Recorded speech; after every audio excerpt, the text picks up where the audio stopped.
Hello दोस्तों, मैं doctor Sanju और आज के हमारे इस वीडियो में मैं आपको बताने वाली हूँ कि प्रेगनेंसी के 9वें महीने में आप ऐसी क्या चीज़ें खाएं जिससे डिलीवरी के टाइम पे आपकी बच्चेदानी का मुंह आराम से खुल जाए और आपकी नॉर्मल डिलीवरी होने के चांसेस भी बढ़ जाए। क्योंकि देखिए, आज के टाइम में नॉर्मल डिलीवरी नहीं होने के पीछे एक सबसे बड़ा कारण होता है बच्चेदानी का मुँह नहीं खुलना।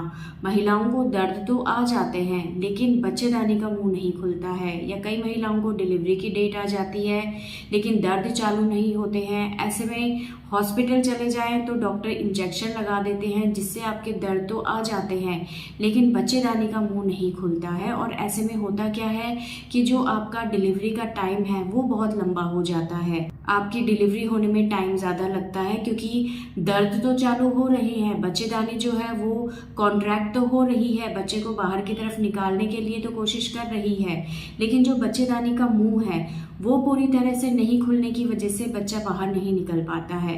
और ऐसे में क्या होता है, महिला बहुत ज़्यादा थक जाती है और ऐसे में डॉक्टर आपको सिजेरियन ऑपरेशन कराने की सलाह दे देते हैं। क्योंकि देखिए, जब तक बच्चेदानी का मुंह 10 सेंटीमीटर तक नहीं खुलता है तब तक आपकी नॉर्मल डिलीवरी होना मुश्किल होता है।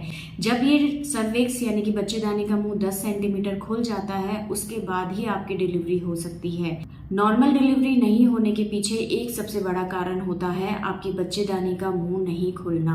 तो आज के इस वीडियो में मैं आपको बताने वाली हूँ कुछ ऐसी खाने की चीज़ें जिनको अगर आप अपने प्रेगनेंसी के लास्ट महीनों में यानी कि 9वें महीने से शुरू कर देते हैं तो ऐसे में क्या होता है, जब आपको डिलीवरी की डेट आती है तो उस टाइम पे आपके दर्द जब चालू होते हैं तो बच्चेदानी का मुंह धीरे धीरे खुलने लगता है इससे, और आपकी नॉर्मल डिलीवरी होने के चांसेस भी काफ़ी ज़्यादा बढ़ जाते हैं। बहुत सी महिलाओं ने इस चीज़ को ट्राई किया है और इन चीज़ों को ट्राई करने से उनकी जो डिलीवरी है वो नॉर्मल तरीके से हो गई है। लेकिन ऐसा नहीं है कि हर डिलीवरी ही नॉर्मल वेजाइनल डिलीवरी हो जाए। अगर आपका बच्चा सीधा है यानी कि बच्चे का सर नीचे है, धड़ वाला हिस्सा ऊपर की तरफ है, तो ही ऐसे में नॉर्मल डिलीवरी के चांस हो सकते हैं। अगर आपका बच्चा उल्टा है या आड़ा है या कोई और किसी तरह का कॉम्प्लिकेशन है तो कई बार ऐसे में डॉक्टर आपको सिजेरियन ऑपरेशन करने की ही सलाह देते हैं। लेकिन अगर आपका बच्चा सीधा है और आपको किसी तरह की और कोई प्रॉब्लम नहीं है तो ऐसे में अगर आप इन चीज़ों को यूज़ करती हैं, इन चीज़ों को खाती हैं, तो इससे आपके नॉर्मल डिलीवरी होने के चांसेस बढ़ जाएंगे। क्योंकि ये आपके बच्चेदानी के मुंह को खोलने के लिए बहुत ज़्यादा फ़ायदेमंद होती है। तो कौन कौन सी है वो चीज़ें, तो देखिए, सबसे पहले तो ये जो चीज़ें जो भी मैं अभी बताऊंगी ये आपको आपके 9वें महीने से शुरू करना है। यानी कि जब आपको 9वां महीना लगता है उस टाइम से आपको ये चीज़ें रेगुलर लेनी शुरू करनी है। इसमें सबसे पहला है कैस्टर ऑयल, जिसको हम अरंडी का तेल भी बोलते हैं। बहुत से लोगों को आपने देखा होगा, हमारे घर में बड़े बुजुर्ग जो होते हैं, जैसे ही 9वां महीना शुरू हो जाता है वैसे ही गर्भवती महिला को इस तेल को यूज़ करने के लिए एडवाइस करते हैं। तो इस ऑयल को आपको रोज़ लेना है। इसको लेना कैसे है, आपको 1 गिलास पानी लेना है या 1 गिलास दूध लेना है, उसमें 1 चम्मच कैस्टर ऑयल आपको डालना है और इसे आपको रात को पीना है। तो ये बहुत ज़्यादा फायदेमंद होता है नॉर्मल डिलीवरी के लिए। दूसरा है कि आप जो तिल का तेल आता है जिसको सेसमी ऑयल बोलते हैं उसको भी आप यूज़ कर सकती हैं। इसको भी लेने का वही तरीका है कि आप इसको या तो कुकिंग ऑयल की जगह आप इस तेल को यूज़ कर सकती हैं या रात को सोते टाइम दूध के अंदर या 1 गिलास पानी के अंदर 1 चम्मच डाल के आप इसको यूज़ कर सकती हैं। तीसरा है घी। जो भी हमारे घर में खाने के लिए घी इस्तेमाल किया जाता है उस घी को भी आप इसी तरह से यूज़ कर सकती हैं। इसके लिए आप 1 गिलास गुनगुना पानी लें या गर्म दूध लें, उसमें आप 1 चम्मच घी डालें और रोज़ रात को आपको इसे पी के सोना है। चौथा जो है वो है कि आपको इस टाइम पे गर्म चीज़ों का इस्तेमाल ज़्यादा करना है। जो भी खाने की चीज़ें होती हैं जिनकी तासीर गर्म होती है उन चीज़ों को आपको अपने डाइट में ज़्यादा लेना है। जैसे कि आप अदरक, लहसुन, इनका यूज़ आप थोड़ा सा ज़्यादा कर दें। गुड़ आप ले सकती हैं या गुड़ से बनी हुई चीज़ें ले सकती हैं। आप मेथी के लड्डू, अजवाइन के लड्डू या गोंद के लड्डू ले सकती हैं। ये लड्डू आपको बहुत ज़्यादा नहीं लेना है लेकिन दिन में 1 लड्डू आप खा सकती हैं।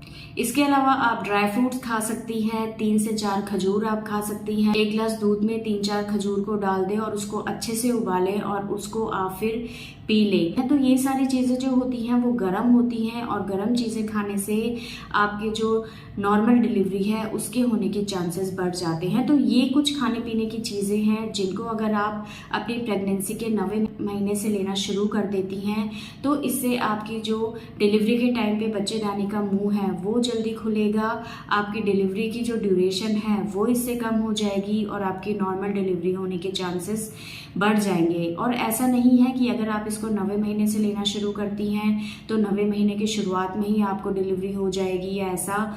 आपकी डिलीवरी जब आपको पेन चालू होंगे, जब आपका टाइम आएगा उसी दौरान आपको चालू होगा, लेकिन उस दौरान आपके सर्विक्स के डायलेटेशन में, सर्विक्स का मुंह खोलने में या आपकी बच्चेदानी का मुंह खोलने में ये चीज़ें बहुत ज़्यादा हेल्प करेंगी। इन चीज़ों को खाने से डायरेक्ट आपके सर्विक्स के ऊपर इफेक्ट नहीं पड़ता है। इन चीज़ों को खाने से आपके जो इंटेस्टाइनल मूवमेंट्स होते हैं, जो आपकी आंतों के मूवमेंट होते हैं वो बढ़ जाते हैं, जिसकी वजह से होता क्या है, आपका पेट साफ हो जाता है। क्योंकि कई बार क्या होता है, अगर आपका पेट साफ नहीं होता है, नीचे रेक्टम में अगर स्टूल भरा हुआ रहता है तो वो बच्चे को नीचे की तरफ नहीं आने देता है।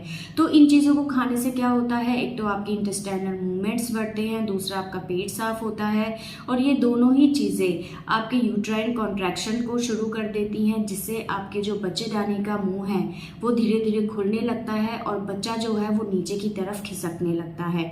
तो इस तरीके से ये आपके लेबर पेन को ईजी बना देती हैं, आपकी बच्चेदानी का मुंह जल्दी खुलने लग जाता है। तो अगर आपको 9वां महीना चल रहा है तो 9वें महीने की शुरुआत से आप इन चीज़ों को लेना चालू कर सकते हैं और इन चीज़ों को लेने का कोई किसी तरह का साइड इफेक्ट नहीं होता है, इसलिए इन चीज़ों को आप आराम से ले सकते हैं। तो दोस्तों ये था आज का हमारा वीडियो। अगर इस वीडियो से रिलेटेड आपके किसी तरह के कोई सवाल है तो आप हमें कमेंट कर सकते हैं और हमारे आने वाले वीडियोज़ को देखने के लिए हमारे इस चैनल को सब्सक्राइब ज़रूर करें।